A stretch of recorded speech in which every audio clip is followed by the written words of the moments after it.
Yes, guys, good evening and welcome along to SCFC News Update with Bradley Young. Sorry I'm like 5 hours late, everybody, releasing this statement, but I haven't been feeling too great this afternoon. But I want to release this statement out now because there's a lot of things going on behind the scenes at Sunderland Football Club, especially with a couple of things. Yes, Tony Mowbray. And apparently Tony Mowbray is fighting for his job at Sunderland, apparently according to sources. So, Tony Mowbray is fighting for his job at Sunderland despite the Saturday's 2-1 win over Rotherham, sources have told Football Insider. Yes. The 59-year-old eased the pressure on his position by overseeing the victory at the Stadium of Light, which came courtesy of Joe Bellingham's double. However, there is believed to be some tension behind the scenes between Mowbray and Sunderland chiefs, including other transfers, according to sources. Yes, according to sources. Mowbray's position as manager is undergoing scrutiny at the club. Hershey assesses a potential manager change. The experienced manager has a contract at the Black Cats that run out until the end of the season. Sunderland's win over Rotherham was their first win of the 2023-24 campaign, with Mowbray starting the season with consecutive losses to Ipswich Town and Preston in the Championship and a penalty shootout defeat to Crewe Alexandra in the Carabao Cup. He was backed in the transfer window with 6 new arrivals, including Jensen Sweet, Joe Bellingham, and 2 free transfers in the shape of including Bradley Dack and Lewis Semedo. Yes. Mowbray replaced Alex Neil at the Stadium Light last summer and led Sunderland to the playoffs during his first season in charge. Yes. The Black Cats finished 6th after a dramatic final day win over Preston in 2022-23, but were knocked out by the playoffs by Luton Town. Sunderland's Championship campaign resumes next Saturday, the 26th of August, with a trip to Coventry City, who played out of a draw of 1-1 against Swansea last weekend. So, that's on Tony Mowbray, right? This next source is apparently Alex Pritchard could be leaving Sunderland AFC, apparently. So, Tony Mowbray admits Alex Pritchard is likely to leave Sunderland. Tony Mowbray expects Alex Pritchard to leave Sunderland this month, with the attacking midfielder unlikely to return to the starting lineup until his future is resolved. Like Danny Bath and Lyndon Gooch, who have been linked with possible moves away from the Stadium of Light, Pritchard has entered the final year of his current contract on Wearside. Having turned 30 in May, he does not fit the age profile. He doesn't fit the age profile, to be honest. And where he does not fit the age profile that the Sunderland Hershey that are looking to develop for their squad. So even though he played an extremely influential role in the club's rise from League One and a successful stabilisation in the Championship, are unlikely to be offered a new deal. Yes, they're unlikely to be offered a new deal. So Mowbray has already confirmed he will not stand in Pritchard's way if he opts to leave the Stadium Light in order to secure a long-term deal elsewhere. And while there has not yet been a formal offer, the Black Cats head coach expects one of his side's remaining senior professionals to leave before the transfer window closes. Yes. So what's Christian Speakman doing here? Why? Just why? We need experience in the squad as well. We can't just keep having young guns in our squad, like 21, 22, 23, 20-year-olds. We can't just have young guns in our squad. We need experience as well. If we're going to get playoffs, or even if we're going to have fucking top 2, in fact, what Christian Speakman says, yes, what Speakman says, we need to bring experience in. We can't deal with young guns, because these young players don't even know what they're capable of. These young guns are from a different league in a foreign fucking country. You've got Semedo coming from fucking God knows where. You've got Triantis coming from Australia. How are you, man? Come on. Bailey Wright was all right from Australia, right? I'm not going to lie, but bloody next year's Triantis, we haven't seen much of him. Nero haven't seen much of Semedo. In fact, he came on at the weekend for like God knows how many minutes, 78 minutes at the weekend. Joe Bellingham, 17-year-old midfielder, looks all right. He looks good. Looks hungry. Looks good. But this is the continuing of the source. So as a result, where Pritchard has made an effective substitute appearances in each of Sunderland's opening 2 games matches against Ipswich and Town and Preston, he is unlikely to be stored in the starting lineup for tomorrow's home game with Rotherham United. But again, he was on the bench and he came on. So he turned around and he says, I like Pritchard, said Mowbray. Whose side will attempt to secure a first win of the season when they line up against the Millers? Pritchard is a good player. I don't want to get too prescriptive about it, but it looks like Pritchard is going to leave the football club. We have two move past that, and we have to move on. That's football. Every footballer understands it is a transit game. I got a testimonial. Bailey Wright we got from Bristol. We got from Bristol City, didn't we? Oh yeah, we did. Sorry guys, we're from Bristol City, yeah. So every footballer understands it is a transient game. I got a testimonial at Middlesbrough. I was there for 12 years. But that was very, very rare in modern day football. Footballers come and then move on, and supporters understand that. Alex's situation is a little bit more complicated, but I can discuss openly. He's a good football player, but there is a fair percentage likelihood that he will leave the football club in the next few weeks. If he doesn't, then we can have more discussions after the window is closed. So on Alex Pritchard, he's got two options. He can either leave the club within how many days? 11 days. So I don't know if Stoke's going to call in for him. Alex Neil side, because obviously Alex Neil has him at Norwich when he's had him here. He brought him in here. God knows where he's going to play him. So you might go to Stoke City, or you might just stay at Sunderland until the end of the season and move on a free transfer to somewhere else. So yes, that's it on Alex Pritchard. The next statement is on Jack Clarke. Yes, Jack Clarke. I heard there's a statement on him as well, because Burnley have slapped a 15 million asking price on demand of Jack Clarke. Sunderland have slapped him up, for 15 million. Amid interest from Burnley, sources have told Football Insider. The Clarets have submitted a bid of 10 million, rising to 12 million with add-ons for the former Tottenham youngster player. Did Pritchard play for Preston as well, or am I dreaming of that? I don't know, Lauren. I don't know if he played for Preston. But I will find out for you after the live. So, Sunderland have knocked back that as they hold for a 15 million for Clarke. Burnley retain an active interest in the Leeds Academy product, age 22.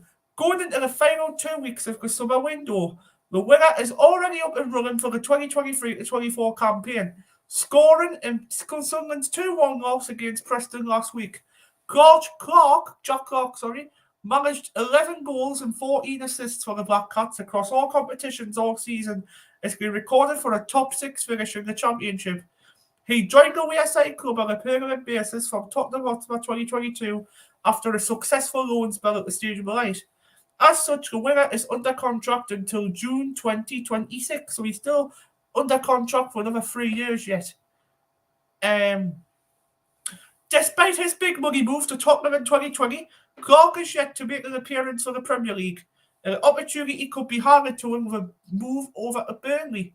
The 22-year-old lad is proven Championship player, however, having not 12 goals and 16 assists in 90 second-tier games. James SCFC Ramsey says, all right, lads, how you doing, James? You all right, mate? How you doing? So, Burnley have added no fewer than 11 new faces following their promotion back to the Premier League as champions, spending a reported 78 million. Vincent Kompany's side faced Aston Villa in the next game on the 27th of August after losing 3-0 against Manchester City in their season opener last week. So, yes, so we've talked about Tony Mowbray, we've talked about Jack Clarke, we've talked about Alex Pritchard. This is the final thing we need to talk about. Yes, apparently Sunderland has made a move, apparently I've heard that Jay Stansfield is travelling north. So, the Fulham youngster impressed on loan at Exeter City last season with 3 Championship club after his services. So Stansfield is the latest player to be caught up in a transfer saga with Fulham, looking to loan out the forward for a season as he gets more minutes under his belt. This time an opportunity to play in the Championship and show his quality at a higher level. Coming through the ranks at Exeter City, he signed for Fulham in 2019 and since gone to make 5 senior appearances, including 1 Premier League start across the top 2 tiers of English football. Chances were the main team came following impressive performances at youth level, recording 6 goals in 14 starts in the 2021-22 Premier League 2 campaign, showing his bright potential and talent in front of goal. Regular game time in the first season was unlikely with the Cottagers, with Stansfield making his move in senior football is to return to his home of Exeter City.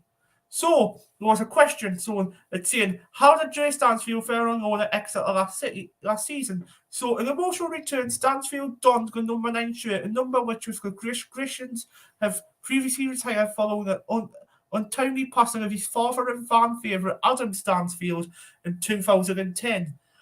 Coming straight into the fold, it would be a joyous occasion. Several games into his spell where he had scored a brace against Barnsley, scoring both goals and a 2-0 win at Oakwell. Much to the delight of jubilant and an emotional away end. His first goal was in the bag, the Fulham loanee continued to flourish, scoring 9 goals along with 7 assists according to the League One campaign. Across the League One campaign. Heltley's side recorded a comfortable mid-table finish on their return to the third tier, 11 points clear of the drop. A final day masterclass. It was the perfect farewell, a hat-trick against Morecambe to secure a 3-2 victory to cap off his productive return to Devon. So, the question is here says, what would Stansfield bring to Sunderland? So, a lively and beneficial first full season in senior football, Stansfield will be raring to go and have a crack at the chaos, which is in the Championship.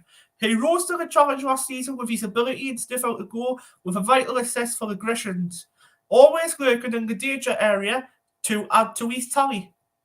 He showcased his ability to score with both feet and from his angles. His first goals in an Exeter shirt are a testament to that.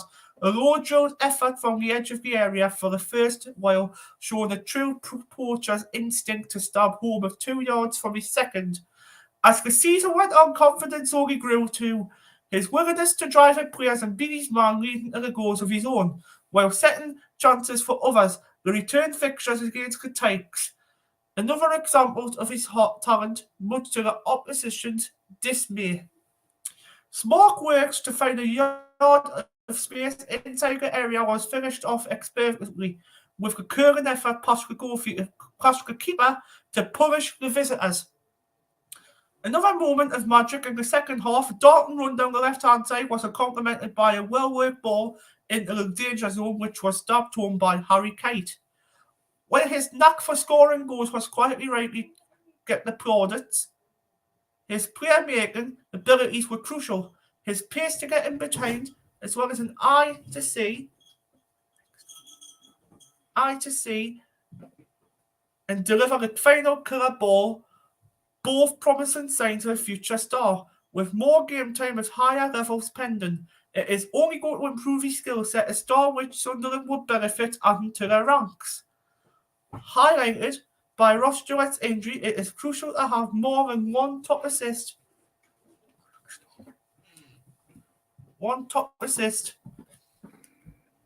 to be able to turn throughout a season, and Sunderland could benefit from bringing in a striker, not just with the talent, but almost more importantly, the willingness of confidence to deliver in front of goal.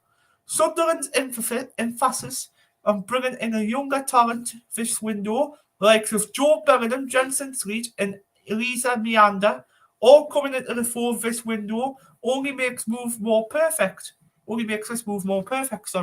An encouraging sign with Tony Mowbray continue to place trust in his younger players to deliver during his decision in justice last season and recorded a top 6 finish on their return to the Championship.